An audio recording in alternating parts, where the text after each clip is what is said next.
Racikan Berita 1. Assalamualaikum warahmatullahi wabarakatuh. Assalamualaikum warahmatullahi wabarakatuh. Saudara pemirsa yang budiman, kali ini UI Watch mendatangkan sahabat kita Bapak Jainul Arifin, angkatan dari UI angkatan 67. Selamat siang Bapak Jainul. Ya, selamat datang. Temanya kita kali ini mengenai hukum di Indonesia, Bang. Oke. Hukum itu sendiri Indonesia sepertinya tumpul ke bawah, tumpul ke atas, ke bawah, tajam ya Bang. Nah, seperti Fuhu Fafa, sampai sekarang tidak pernah ada kabar. Juga masalah korupsi juga nggak pernah ada Bang. Nah, menurut Abang, bagaimana Bang untuk menggebrak agar Prabowo Subianto bisa mengatasi masalah ini Bang, di segala lini? Jangan disebut nanti PKI gaya baru gitu Bang. Negara kita kan sudah diundangkan untuk konstitusi adalah negara hukum. Kalau sebagai negara hukum, maka hukum harusnya menjadi panglima dari negara ini. Semua kita harus menjunjung tinggi hukum yang dianut oleh negara kita. Namun faktanya kita memang ya bukan hari ini saja. Mungkin dari lama juga, dari dahulu juga ada kekurangan-kekurangan. Tapi belakangan-belakangan ini memang kita sangat susah sekali disebutkan bahwa hukum kita itu bisa tegak dengan baik. Nah ini memang masalahnya, pertama apakah hukum itu sendiri sudah valid? Sudah benar kita punya undang-undang dan hukum yang kita pakai, yang kita aplikasikan, yang kita gunakan. Dan dasar-dasar hukum kita, dasar-dasar hukum apa? Dan juga bagaimana para pengelola hukum itu sendiri. Apakah mereka itu sudah mempunyai adab atau akhlak yang cukup untuk membawa kompetensi hukum itu untuk diaplikasikan di negara kita agar betul-betul negara kita menjadi negara hukum yang benar-benar kita hormati. Nah, faktanya ada jalurnya ya Bang ya, paling tidak ya. Itu kan prinsipnya kan. Prinsipnya kan tentu harus ada undang-undangnya yang benar, terus ada orangnya juga yang kompeten, dan juga orang-orangnya yang bertanggung jawab lah. Jujur nomor satu ya Bang. Iya, benar. Ya tentu dengan dua pilar itu insya Allah jadi hukum itu bisa berjalan dengan baik dan bisa berlaku adil untuk semua pihak. Nah kita kembali lagi, hukum kita ini saya tidak tahu persis karena saya bukan ahli hukum, nanti tolong diluruskan dan tolong dibenarkan, kalau salah dibetulkan, kalau bengkok diluruskan. Negara hukum kita ini kan kita menganut hukum yang dari penjajahan kolonial. Di mana kolonialisme itu dulu menganut doktrin 3G. Ada gold, glory, gospel. Jadi perlakuan hukum yang dianut pada zaman itu tentu menganut kepada 3 doktrin itu. Di mana memberikan keuntungan kepada mereka, pada penguasa, di mana memberikan kewenangan ke otoritasi dan kekuasaan yang mereka lakukan dengan bisa juga sewenang-wenang, dan ada juga di sini gospelnya, yaitu pengembangan agamanya. Jadi mereka untuk mengatur semua itu dengan konsep 3 doktrin itu, gold, glory, and gospel.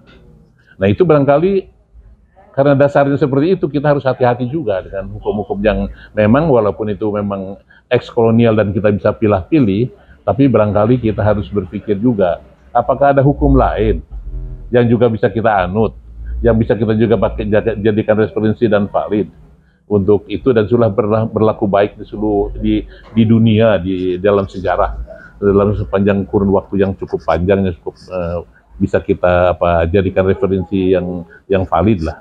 Nah barangkali kita juga harus berpikir seperti itu. Jadi bukan hanya kita mengambil referensi hukum-hukum yang berdasarkan hukum-hukum yang tadi itu diwariskan oleh ilmu itu sama saja sebetulnya. Apakah ilmu dari mana saja ya sama saja, tergantung daripada kita. Tapi kevaliditasnya dan juga kelengkapannya dan juga aplikasinya bagaimana itu kan kita harus lihat juga sejarah. Jadi oleh karena itu kita kembali ya bahwa tadi itu mereka punya doktrin adalah gold and glory and gospel. maka juga itu juga tidak itu juga dia juga mengadopsi juga Jadi kolonial itu mengadopsi dari dulu ada doktrin Roma juga. Roma waktu menjajah sampai ke Timur Tengah, itu juga dia menganut doktrin juga yang mirip-mirip. Hanya saja tentu waktu itu dia untuk kepentingan kekaisaran Roma. Nah, kita ini kalau untuk mencari alternatif lain apa? Konsep dari yang lain, misalnya syariah.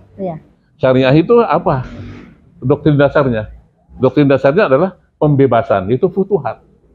Pembebasan waktu Nabi Muhammad memenangkan atau menaklukkan Mekah, dan juga waktu Madinah. Ada deklarasi Madinah. Deklarasi Madinah itu adalah pada dasarnya dia adalah menghimpun semua yang ada di situ dengan konsep Bhinneka Tunggal Ika sebenarnya. Jadi semua yang ada di situ mereka membiarkan dengan hukum masing-masing, tapi keputusan akhir ada di dalam komando Nabi Muhammad. Ya, jadi itu semua itu dalam panglima Nabi Muhammad. Memang masing-masing itu Yahudi pakai hukum Yahudi, Nasrani pakai hukumnya Nasrani, Muslim pakai hukum Muslim. Tapi pada saat kalau ada perang, ada keamanan, dan segala macam hukum, ada perselisihan, maka keputusan di tangan Nabi Muhammad. Gitu, ya. Itu deklarasi Madinah. Jadi kemudian di dalam Futuhat Mekah itu konsepnya adalah pertama pembebasan. Jadi bukan penaklukan Mekah, tapi pembebasan. Futuh. Dan juga di situ ada amnesti. Barang siapa yang datang ke Masjidil Haram maka dia aman. Barang siapa dia masuk ke rumahnya Abu Sufyan aman, dan lain sebagainya. Jadi konsep dua dasar ini barangkali kita perlu pertimbangkan oleh para ahli hukum, bagaimana kita pertimbangkan selanjutnya. Barangkali begitu. Sebagai tolak ukur ya Bang. Iya, sebagai gambaran saja. Oke. Jadi gini menurut Abang, bagaimana Bang menurut Abang? Bisa tidak yang Abang bicarakan tadi itu dipakai di Indonesia? Bisa. Bisa. Ya kita bikin seperti konsep futuhat aja. Artinya gini, kalau perlu kan ada DPD, ada DPRD, ada Pemda dan lain-lain. Ya dia adakan plebisit aja di masing-masing daerah. Mau pilih apa? Mau pilih ini atau itu, dan kita anut aja gitu. Kan sama saja deh, seperti juga di India, yang ikut Muslim India ya ikut hukum yang ditentukan oleh orang-orang Hindu. Orang yang ikut di Pakistan, yang non Muslim ikut hukum-hukum dari Pakistan dan sebagainya. Sama saja di mana juga bisa saja. Kita merangkul istilahnya saling bekerja sama dan aman ya Bang ya.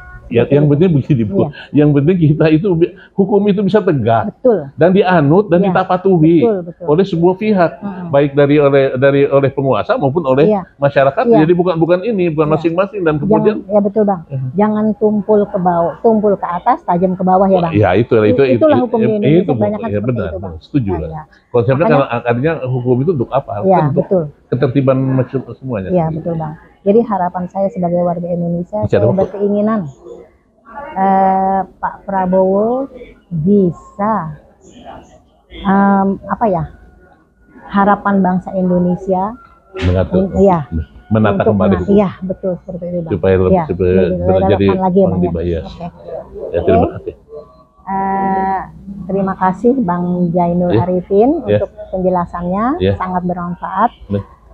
Demikianlah saudara pemirsa untuk tata negara hukum di Indonesia nih Bang ya. Hukum tata negara. Hukum tata negara di Indonesia. Semoga bermanfaat. Demikianlah Bang Jainul, terima kasih. Sudah memberikan penjelasan dengan baik ya. Selamat sore, selamat berpisah dan sampai bertemu lagi di lain kesempatan.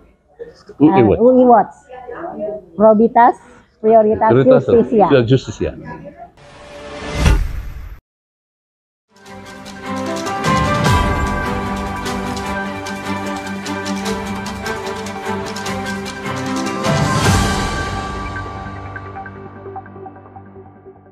Racikan Berita 1.